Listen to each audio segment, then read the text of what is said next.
Where is he now? He said it'd be here by now, mate. Did you get me one? No.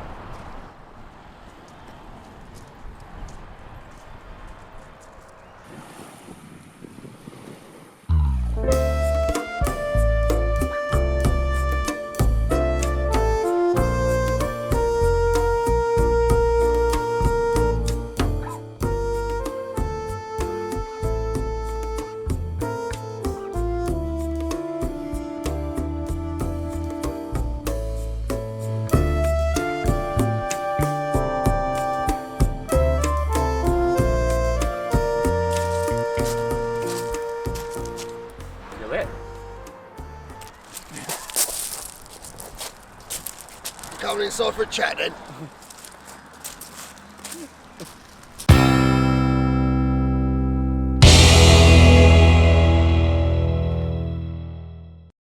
Hello everyone, I'm Graham from 42Wrestling.com. I'm here with my colleague Niall, and we're here today with the British wrestling icon, the fearless Flatliner.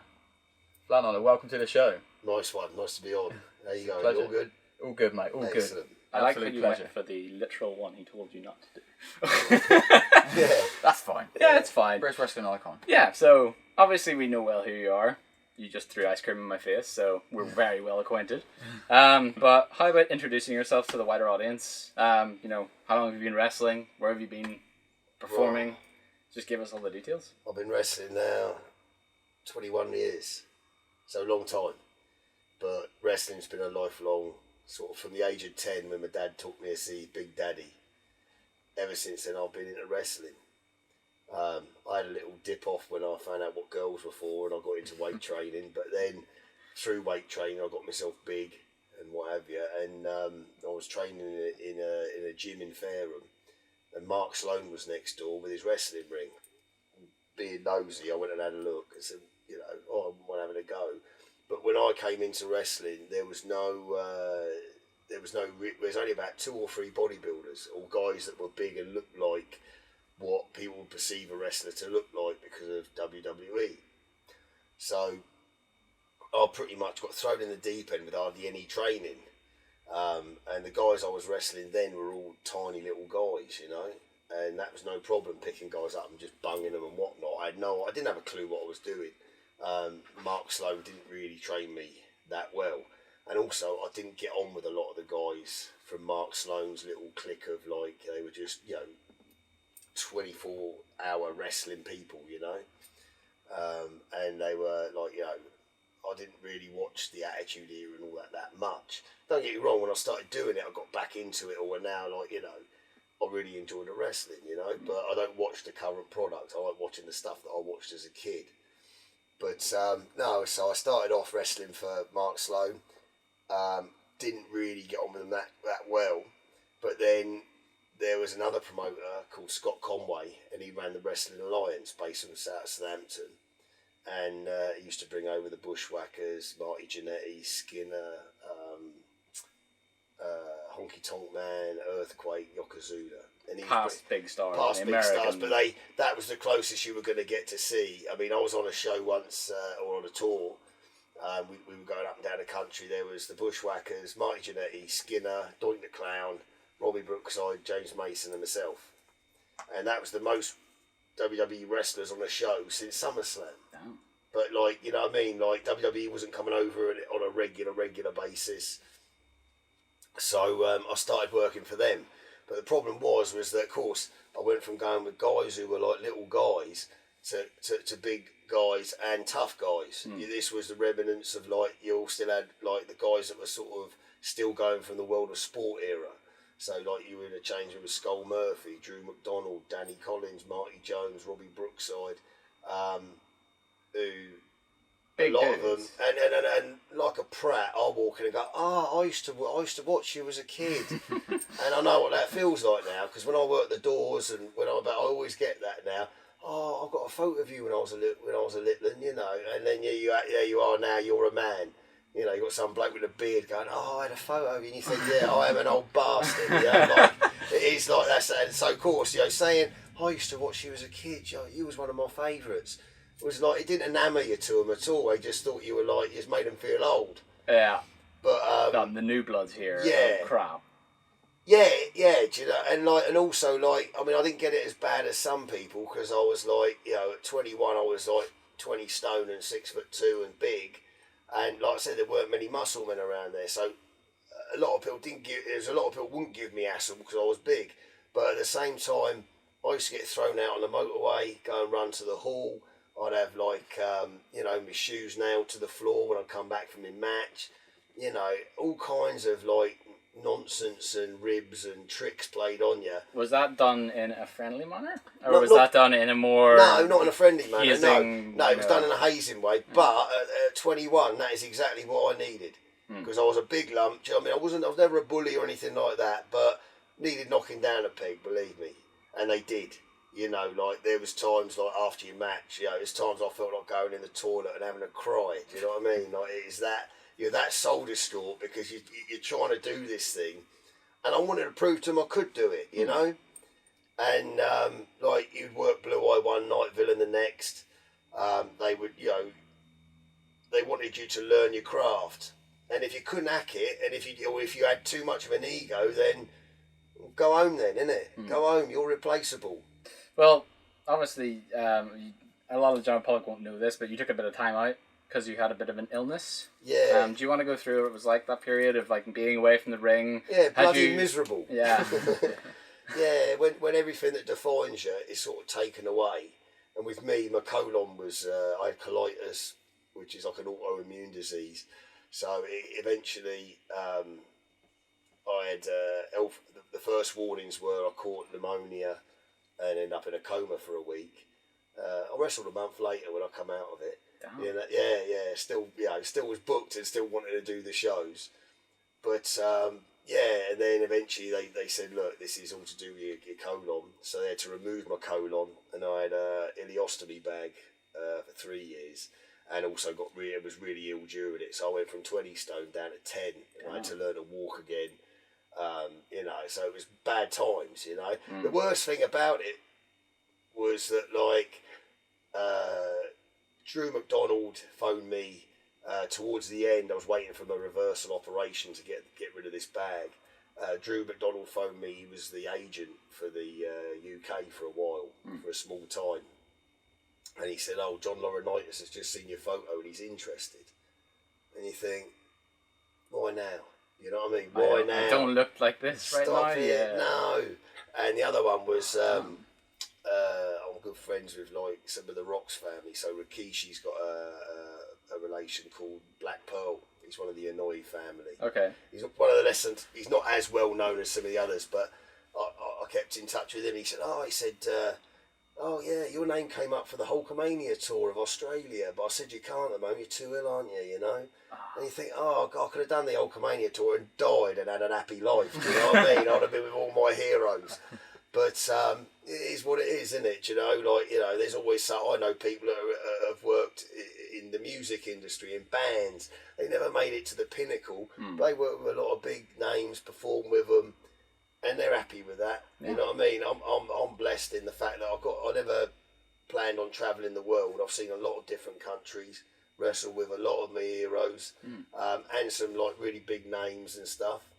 And you know what I mean? Like, I never became a household name or anything like that, but you know, the wrestling's opened a lot of doors for me. I've been able to do bits on the TV, like with Jimmy Carr and Graham Norton. I've done kids programs and adverts. I've done a few movies. You know, again, not Avatar or anything like high profile, but you know, still good fun. You know, as they say, it's not about the destination; it's about the journey. Yeah, and I've had a hell of a trip. Do you know what I mean? Yeah, talking about the SWF, it's obviously very family oriented. You're a comedic wrestler. You don't try to be a work rate guy or whatever it is. You're purely for family entertainment. What got you down that path of wrestling? Was it someone you idolized? Was it someone you looked up to? Obviously, your influence is always in anything, isn't it? Whoever you like obviously influences you in some way. But I mean, like I said, for me, the guys I always liked was when I went to watch wrestling as a kid, and I went a lot, I liked the larger than life spectacle, you know, the crash bang wallop. I loved all that. So Big Daddy I loved that, just, you know what I mean, like, and I've always had that sort of weird rapport with the kids. You know, when I come out I'm surrounded by kids going bonkers, like jumping up and down, and it's magic. That's one of the main reasons I like to do it. You know, I liked a lot. I like the comedy side of it, mainly because no one was doing it, and I'm a daft. If anyone knows me, I tell you I'm an idiot. Do you know what I mean? I'll do anything for a laugh. You know, good fun. Maybe sometimes too much. I don't take things serious enough. But like the, you know, other, you know, I like. You know, I've watched Les Kellett. You know, but a lot of my spots, my silly spots, are my own. They're not ones I've seen anywhere else and thought, oh, I'll do that. They are my own.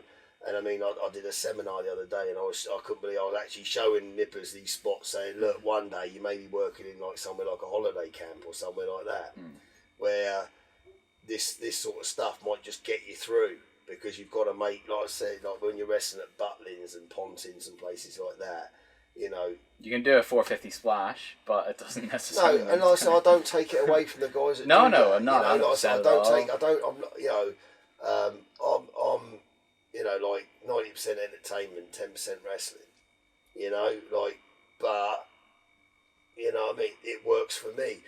I did try go, you know, at one point I got pulled by Brian Dixon, told I was doing too much wrestling.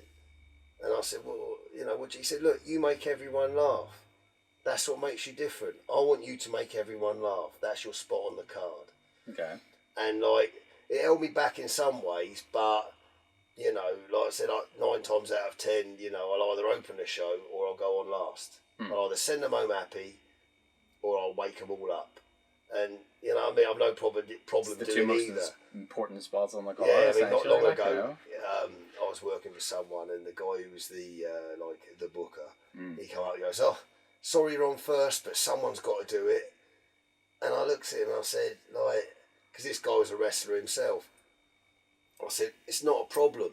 I said, I'll hardly leave my feet, but I'll wake them up. I said, but what I won't do is a dive over the top rope, like you did when you went on first. I said, because what does that leave for anyone else? The show should build, you know?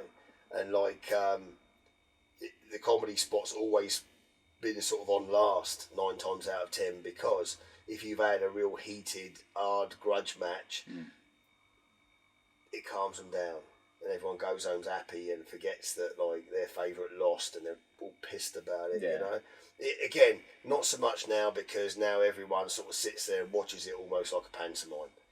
But like, you know, back, even like I said, back when I started, I got punched in the back of the head fighting Doink. You know what I mean? When I was villain, I'm fighting a clown, and I got punched in the back of the head by an overzealous fan. You know, and but it's mad, because even now, if it's done right, sometimes the crowd do still believe it. You know, a lot of the wrestlers, they come to gospel, they go, bloody hell, they're like a crowd from 20 years ago, aren't they? I'm like, yeah. Brilliant. It is. Yeah, but it's magic when you can get people to that level. You know. And it's like, you know, like, I'm not a great wrestler, but I'm good at selling. I'm good at getting my ass kicked and putting a sad face and you know what I mean? There's a lot of that that comes into it. Well, I think we've got about 10 minutes, so I want to move on to people that, you know, famous people you might have tagged with in the past, because Graham's told me a couple of stories, but I want to get them out there, you know, a couple of... I mean, the nice ones. Yeah, the nice stories. Look, all the people that I've worked, I've been lucky that most of them I got on really great with. You know, like Jake Roberts, when I tagged with him for a long time, you know, up and down the country, and he weren't in the best shape then, and he was in a bad place, you know, but he was still Jake the Snake to me, you know what I mean? And he was hilarious when he was on good form, real good fun. And I wrestled him a couple of times as well. He stuck the snake's head. Like he had a go at me one night. So he gave me the DDT, pinned me, and he's put the snake on me. Which I'm not too digi with snakes. I'm not spiders. I don't like, but snakes are all right. Anyway, and then he's grabbed its head and stuck it down my trunk. Well, God didn't bless me with a lot down there as it is. Do you know what I mean? And I was just like, fucking have that, you know. And I rolled out the ring. He's like, you're supposed to be knocked out. You're supposed to be unconscious. My DDT's devastating. yeah, I said, Jake, I want to put you over, but don't lose my penis in the process, you know. Rikishi, I tagged with him a few times. I was out on tour with him in Italy, and I got on with the Samoans. Fantastic. They're just a lovely, lovely people.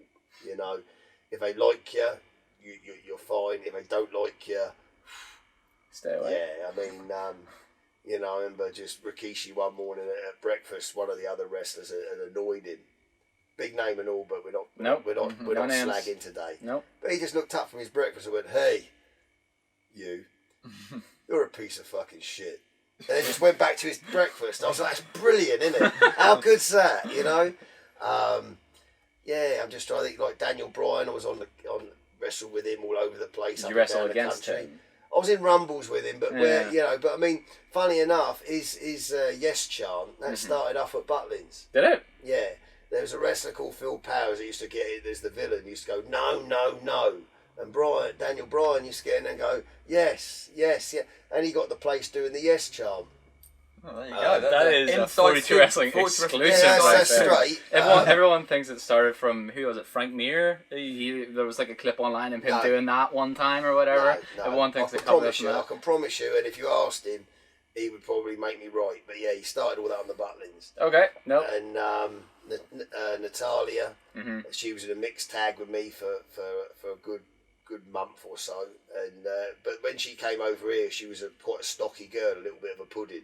She don't look like she does now. And yeah, she was just a sweetheart. She liked me because I reminded her of her dad, you know. But yeah, it's great to see the success she's had. She was a lovely girl. When you're on a door and people know you're a wrestler, one of the first things they come out with is, "Oh, ever worked for WWE?" And I just go, "No." And I say, "But I've worked with a lot of people from WWE." And they go, "Oh, it must be shit then." And I go, "Yeah, it must be." There's no point arguing with a drunk. Do you know what I mean? They're only saying to get a reaction. Yeah. So of course, then when he said, "Oh, do you want to do WWE? Do you want to be extra talent? You don't want to do that, do you?" I went, "Yeah, I'll do as it happens." Money, mate. So, well, yeah, he got a good payday and everything, but more than anything, it was just so that when you're on the door, next minute they're saying, "You know, ever worked for WWE then?" "Yeah, done Raw and SmackDown." "Have you?" Well, I don't mention I was a rosebud, obviously, but Speaking of that, though, because I know that there's a lot of like talk of like, "Oh, who played the bunny?" Graham tells me you know who plays the bunny. Yeah. Who played the bunny? Justin Sison was the bunny. Justin Sison was the bunny. When I was there, Justin Sison was the bunny. I don't think he was the only person who played the bunny.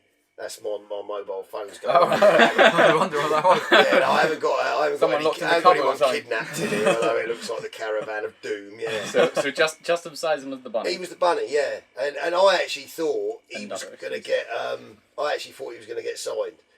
He's their kind of guy. Yeah, no, and I like it. Funny enough, me and Justin has the same gut complaint that I had. Oh, really? Yeah, he hasn't had to have his colon out, but we've had a lot of conversations about things like that. And I like Justin. He's a good lad. Yeah, I think we talked to him very briefly, didn't we, at the World of Sports show? Like, he was a nice man. He is genuinely nice. He really is, and like one of some of the guys in the job nowadays, I'm not that keen on, but he's someone I really do like. Cool. But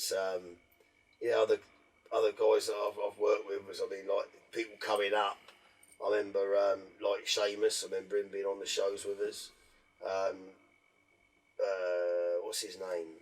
It was Stu Soft. Wade Barrett. Wade Barrett. Yeah, Wade Barrett. I'll tell you one about Wade Barrett. Quick story. Because when he first started, like, don't get me wrong, I'm crap now. I'm not the best wrestler, right? But on the way up, when you are crap and you're catching people and you're hurting people, or you forget the match, they make you feel like shit, you know. And no one wants the new guy to do well, because that means that someone else is getting. Someone else is not going to be around, you know. But this Wade Barrett was a big lad back then. You know, he's heavier, and like I remember everyone going on with him and going, "Oh, he's terrible. Oh, he's dreadful. Oh, I don't want to go. Oh, he catches you. He hurts you." Now I never got to work him 1-on-1 because he was blue one, I was blue one. But I remember one day him being sat there and he just had the look of depression on his face. You know, like he can't get right. I said, "Do you want a beer?" Because I had a little pack of beers, you know. I said, "Do you want a beer?" He went, "Are you sure?" I said, "Yeah." I said, "Yeah." I said, "Look," I said, "At the end of the day," I said, "no one wants you to be good." I said, "You're a big, handsome lad. You're going to be good." I said, "But everyone's going to just keep it going. And I know that one of my friends saw him, and he remembered it.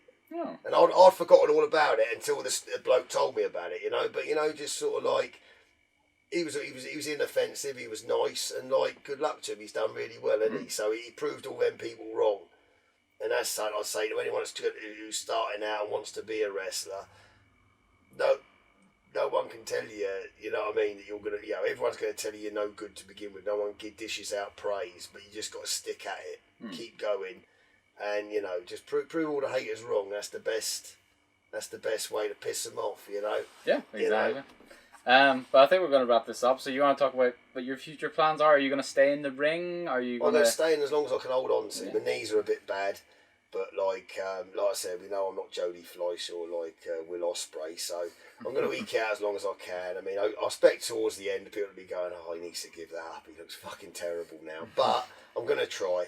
I'm trying to move into a little. I've got an agent in London for the acting. I've done a few bits throughout my life, like a few little budgety movies, kids programs, commercials, and things. So if I could move into that, that'd be great. But at the same time, you know what I mean, I'm still going to be working the doors. So hopefully not. Hopefully not. nah, like I said, look, I'm lucky. I don't go to work in a factory and do a capstan lathe or go and work in a co-op. You know what I mean? I work in a strip club. I work on a door down there, and I do my wrestling. And I go to kids' school still, and I still do bits and bobs like that. And like nine times out of 10, I'm lucky because people are pleased to see me. So do you know what I mean? It could be a damn sight worse. Well, thank you very much for joining us. It's been an absolute pleasure, and I hope that your big screen aspirations come to fruition. If not, you'll always see me on Crime Watch or something, innit? Wait, as the reenactor or the criminal? Who knows? Like I say, the future's bright. Well, that's been our 42 Wrestling podcast. Thank you very much for watching. Thank you very much.